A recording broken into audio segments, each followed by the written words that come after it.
Hey, Motorman here, and this week we're going to talk about, does anybody really need a 900-pound motorcycle? The reason I can bring this up is because I get so many people asking that question in the comment section. Usually they're people from Europe where most of their bikes are those little kind of toy, 250s, and anything over 300 cc's is considered a touring bike. Okay, I'm exaggerating, but just a little bit. But anyway, that's the question we're going to answer today. Does anybody really need a 900-pound motorcycle? So come on, let's go for a ride. We'll talk about it.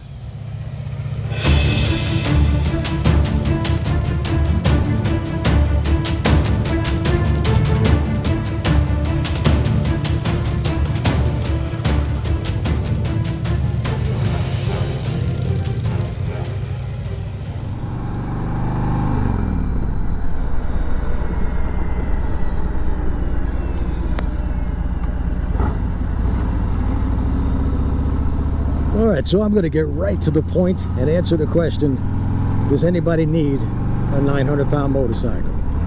Well, of course not. You don't need it, but it sure is nice to have. I remember, and I don't know how old you are, folks watching this, there was a show on TV back in the 70s called Then Came Bronson, and he rode all over the United States on a Sportster. Now back then the Sportster had anything above 50 miles an hour and it'd rattle your teeth. And then there was Elvis in a movie in the early 60s, and he's in this movie he's a traveling musician, and he's riding all over the country on a 350 Honda.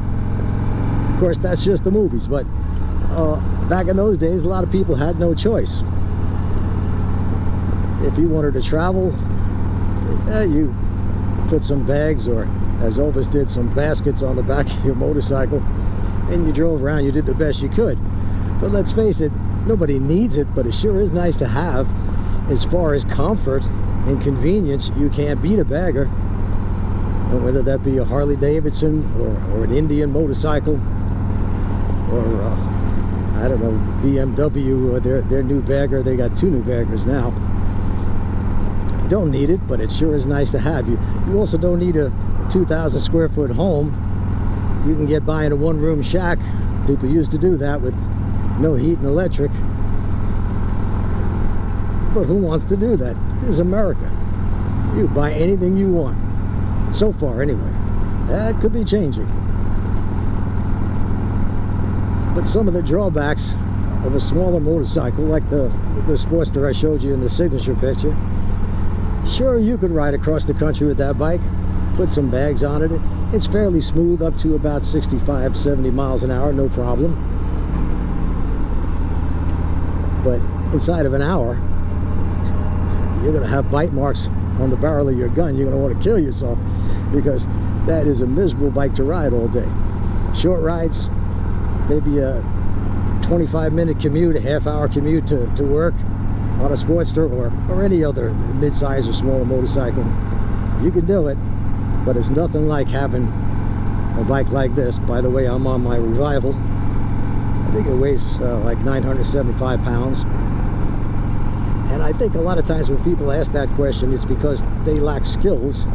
Could be envy also, but they lack the skills to handle a bike like this. So the fact is, as you've seen in many of my videos, if you know the proper techniques, you could handle this bike like a toy. In fact, I'd take the average rider on a 300 Honda and I'd run circles around him, even though that's a much more maneuverable, lighter motorcycle.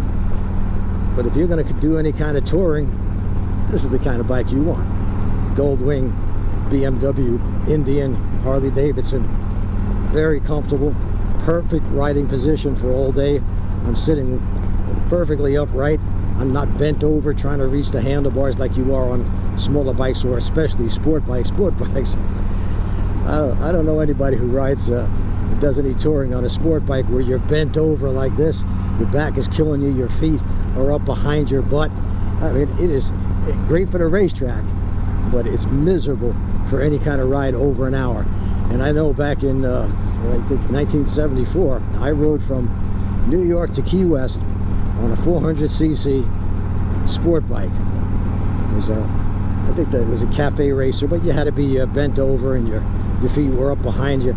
By the time I got to Key West, and it took me 3 days to get there because I had to stop so much and rest, but I wanted to sell the bike and take a plane back to New York. So it's all about the comfort and the convenience. You got hard bags, they're lockable, you can put your stuff in there. You got a tour pack, you can carry all kinds of stuff, enough for 2 people to practically ride across country. Hey, you're gonna have to stop and do the laundry a couple of times, but to pack up 2 people and all that luggage and stuff on a middleweight motorcycle, a middleweight of any kind, it's going to be a long, miserable trip. And who wants to take a long, miserable trip? Now, as far as commuting, I can commute on this motorcycle. Some people may say, well, it's big and heavy and clumsy. It is if you don't know what the hell you're doing. But if you can actually ride the motorcycle, you got some technique. It's a child's toy. Size, the weight, doesn't matter. It's all technique. So for all you people asking that question, sure, you don't have to have it, but it sure is nice to have it. It's also nice to have running water in the house. You don't have to have it. People went for 1,000 years without running water, but when they got it, they don't want to do without it anymore. That's just human nature. For the Europeans who are always saying that, and I think that really has to do with envy, because I know bikes like this cost almost twice as much in most European countries, and that comes in, that's a big factor, what you can afford or what you're willing to spend on a motorcycle. Now for some tips, tricks, and techniques, take a look at this video, and I hope you subscribe and give me a thumbs up. It really helps the channel.